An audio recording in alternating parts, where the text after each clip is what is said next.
نادان کلیک خوږو درنو مینوالو امید دی تاسو ټول به روغ جوړ وئ ژوند په مزو کې به وئ مینوالو مالدان کاټن کې ډېر زیات ظلم شوی ډېر زیات افسوسناکه ډېر زیات دردناکه واقعه رامخته شوې ده چې مور او پیر له لور دواړه ډېر زیات په بد حال باندې قتل کړی شوي دي مور او پیر له لور باندې د پاسه سړي وړوښتي دي د کور د پاسه پرې سړي وړوښتي دي دیوالونو باندې وړوښتي دي په دوی په کور کې فایرنګ شروع کړی چې د فایرنګ په مطالبه کې 15 کسان لګېدلي دي چې په هغې کې 3 زامن په هسپتال کې ډېر زیات په سخت حالت کې پراته دي او مور او لور په هغه ساعت باندې قتل شوي دي دوستانو ویلی کېږي چې د دې نه مخکې دغه ښځې خاوند خو هم ډېر زیات په بېدردۍ سره قتل شوی دی جومات په منځ کې نامعلومه کسانو قتل کړی دی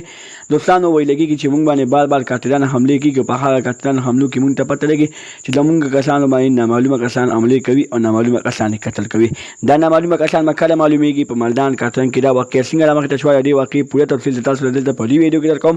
زموږ دا ویډیو خامخا وګورئ چې پوره تفصیل نه ځان خبر کړئ دغه رنګې نورو معلوماتي ویډیوګانو لپاره زموږ نادان کلیک چینل سبسکرایب کړئ ان شاء الله خامخا وخې زموږ هر یوه معلوماتي ویډیو تاسو ته په اسانۍ سره میلاویږي دوستانو مینوالو ډېر زیات ظلم شوی ډېر زیات افسوسناکه ډېر زیات دردناکه واقعه رامخته شوې ده چې په مالدان کاټن کې مور او پیر له لور دواړه ډېر زیات په بد حال باندې قتل شوي دي چې یو مظلوم ورور او دوه سم ورونه هغه باندې ډېر زیات په هسپتال کې ډېر زیات په سخته باندې پراته دي ډېر زیات زخمیان شوي دي د دوی په کور باندې څه کسان راختلي نامعلومه کسان دي چې فایرنګ یې پرې کړی دی د هغه فایرنګ مطالبه کې دوی ډېر زیات په بېدردۍ سره قتل کړی شوي دي